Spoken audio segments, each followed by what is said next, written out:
Good morning, everybody. Camp has been broken down and about ready to hit the road. That's the road. Head northbound. 8 more miles. Before I do, I thought I'd show you what's for breakfast today. Pretty simple stuff. It's called a breakfast bomb. You can add what you want to it. So you have one. This is a Folgers instant coffee. Put that into, I don't know, it's probably 16 ounces of water. And then you go with some Carnation Breakfast Essentials.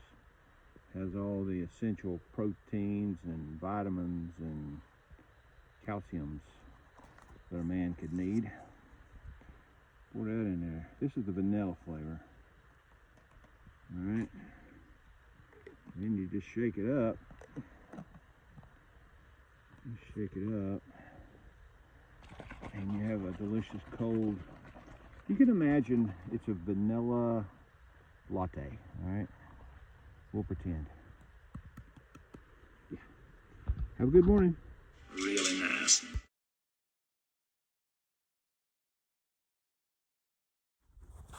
Good morning, everybody. I'm not far down the trail, but I want to share what the plans are for today. It's going to be a short day. I'm going to do 8 miles. I'm going to be picked up about 1 o'clock at Devil's Fork Gap by my friend Steve from Unicoi Shuttles. Good guy. I met him when doing some section hiking here a couple years ago. He knows everything about everything around this area. So if you're ever hiking in this area and you need someone, call Unicoi Shuttles for sure. Overall, last night was a pretty good night.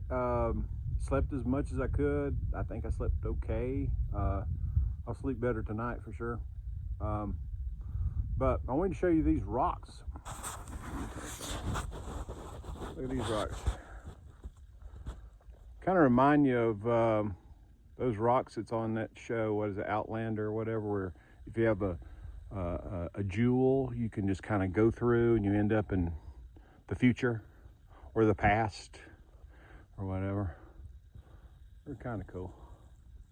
I think they're really cool. Anyway, that is the plan for today. So we'll look forward to seeing y'all further down the trail. All right, folks, we've made it to, well, almost. That very top peak right there, it's not very far away, is Big Butt. They call it Big Butt. Now, if you want to go to Big Butt, the trail leads that way. It's a rocky climb, and that's the way I'm going to take. But if you don't want to do the rock climb, you can always do the Big Butt bypass. Why would anybody bypass the Big Butt? That's what I'm going to say.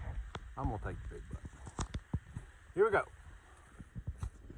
I want to give you guys a sense of the trail that you encounter if you don't take the bypass. The bypass is easy. It's just it's really flat ground. Just around the bend, you're there. But it's Blue Blaze Trail. I'm following White Blaze Trail because I want to officially pass every white blaze on this trail. I gotta climb on that. Here we go. Let's do it fast. It's still early. I still got energy. Maybe not good sense, but I got energy.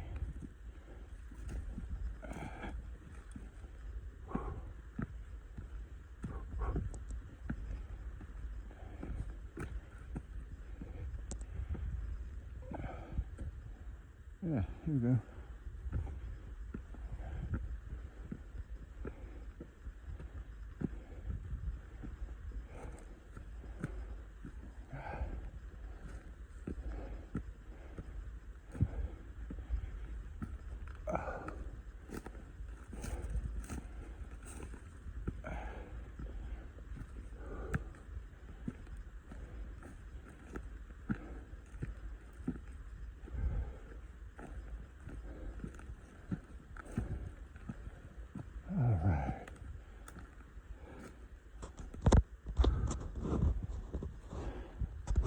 That was my morning workout.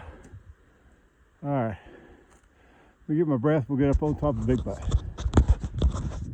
All right, folks, we've made it to the top of Big Butt.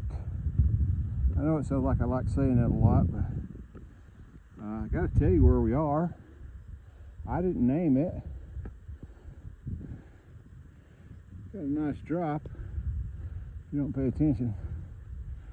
This is the Tennessee side. Again, I think that's probably Greenville. I'm not sure. And then probably less of a view on this side, honestly, with the trees. But you can see some mountains in the distance.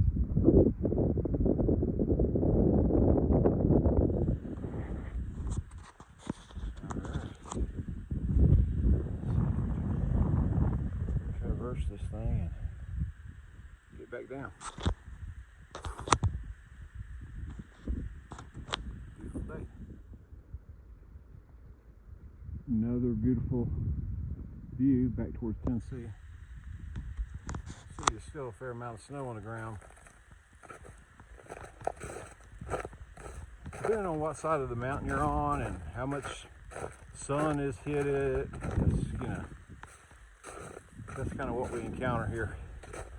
But it's getting better every day, that's for sure, as we get into warmer temperatures. So that's a good thing. Like that beautiful sunrise. Very nice. All right. Hope everybody's having a great day. I am now descending, I think, off this mountain. So the next 6 miles or so should be generally okay. I always say that, and then there's some downs and then some ups, but generally we're descending. So we will catch up with you a little bit further down the trail.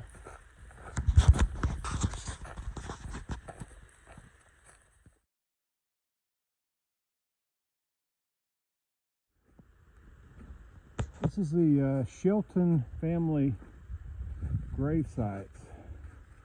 I presume that they had a homestead up here on this top of this hill. It's a beautiful site for a house, actually.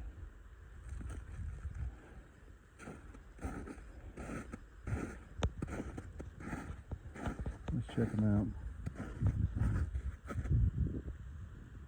Millard F. Hare, 1850 to 1863, and then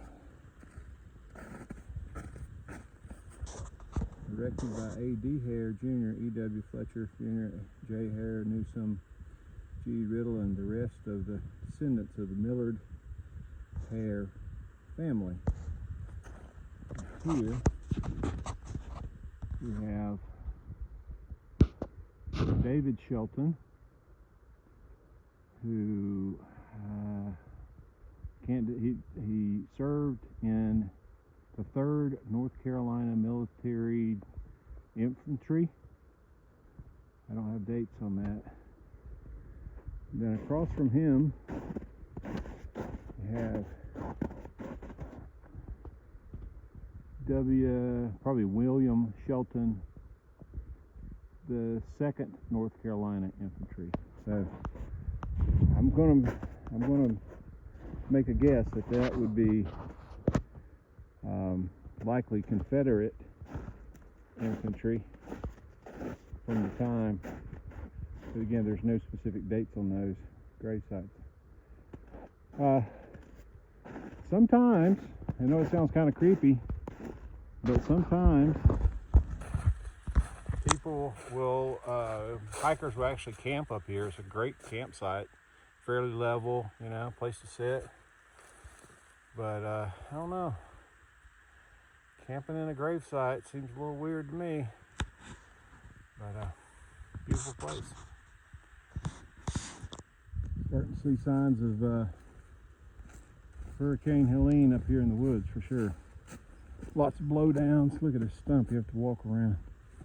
Now the trail goes through the hole where the stump used to be. Look at that big boy. That's stuff to traverse for sure.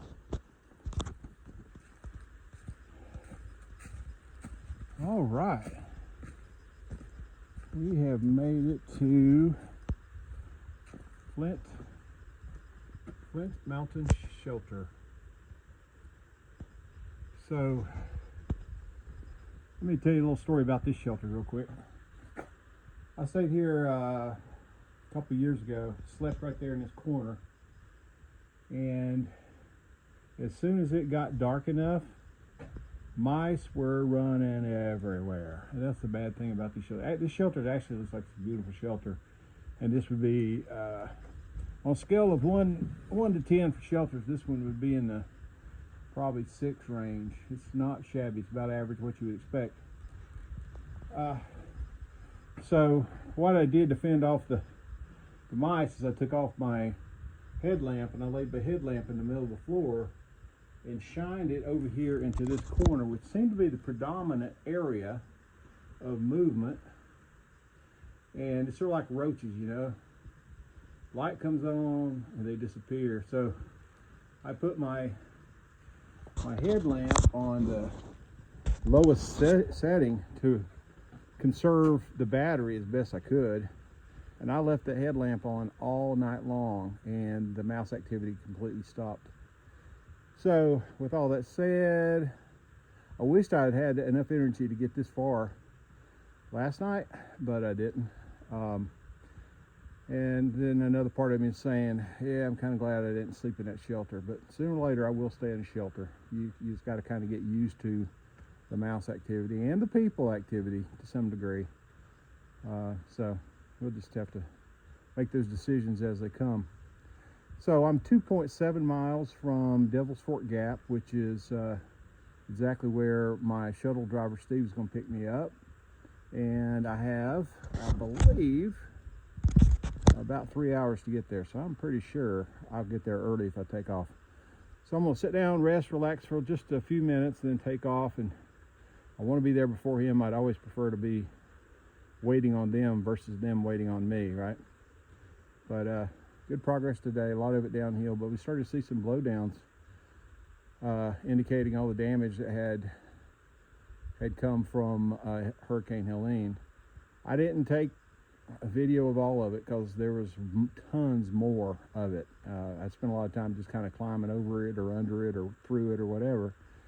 But the guys who keep this trail clean have done a great job in cutting those trees and making the trail what it is, and it's certainly passable. So that's it for today. So far today, we'll I kind of feel some town food on in my future, so I look forward to that. So catch up with you down the trail.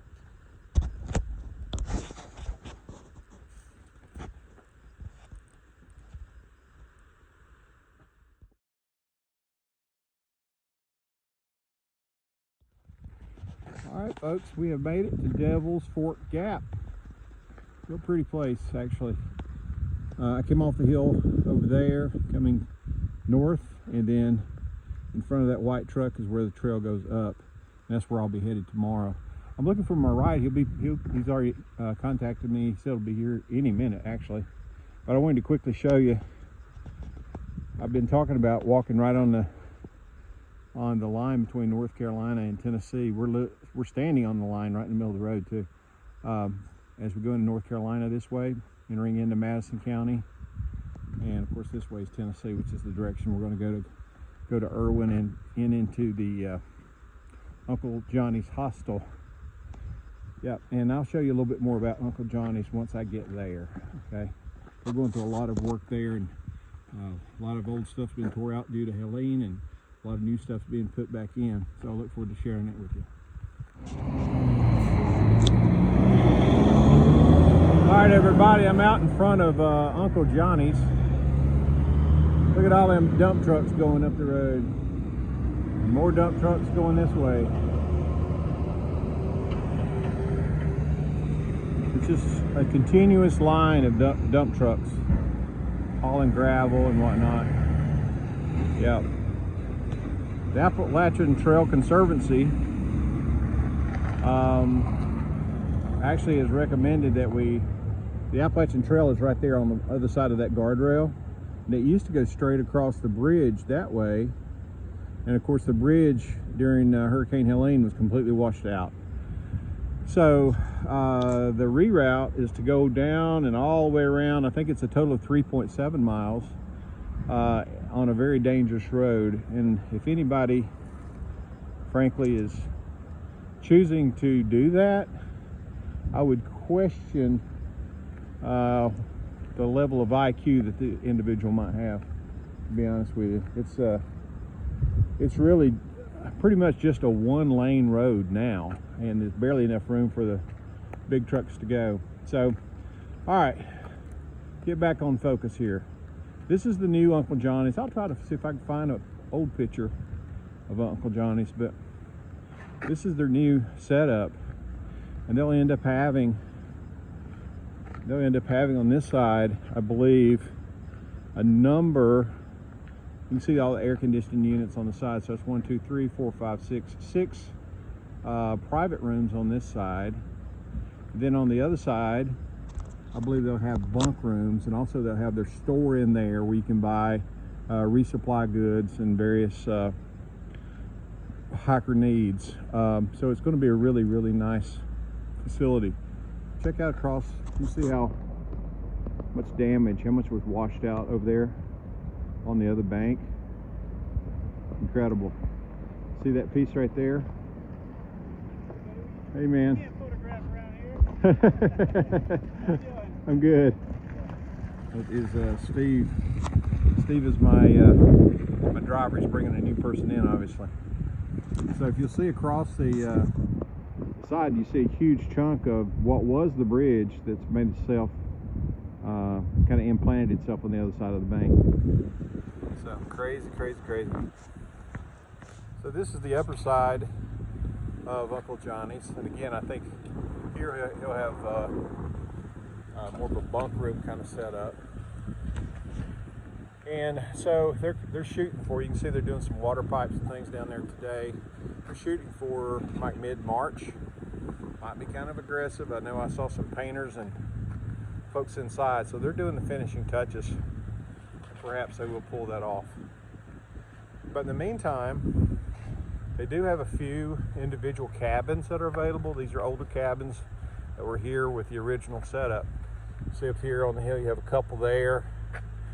Then here in the center, there's a pod of 3, A, B, and C. I'm actually in C where that light is on right there. And it works. You know, there's a refrigerator and a microwave in there. There's a bunk bed with like a double bed on the bottom, and then a single twins style bed on the top. So that nobody's using the top. I'm just laying my gear up on the top. It's working. You can see they're really struggling to try to get things pulled together before the majority of the Thru hiker community gets here. So doing a good job. I feel like the investment I've made here is making a difference, and they appreciate my willingness to stay for a couple days. So that's Uncle Johnny's.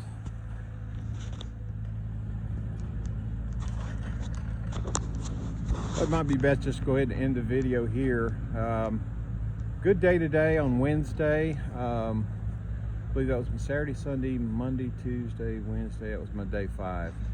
So closing out day 5, a short day, just the way the mileage ended up working out.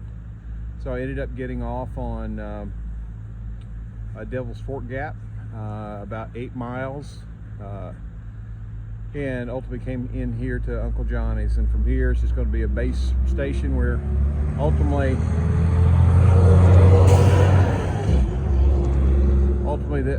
Steve, who you saw in a minute ago in this little red car, will be picking me up, and then will take me out back to Devil's Fork Gap, and then I'll do about 9 miles, I think, on Thursday, and then we'll repeat the process between each one of the gaps. The place is busy. Good news is they tell me that it shuts down probably about 6 o'clock, so hopefully I won't hear trucks all night. Hope everybody's had a great day, and we'll look forward to catching up with you tomorrow.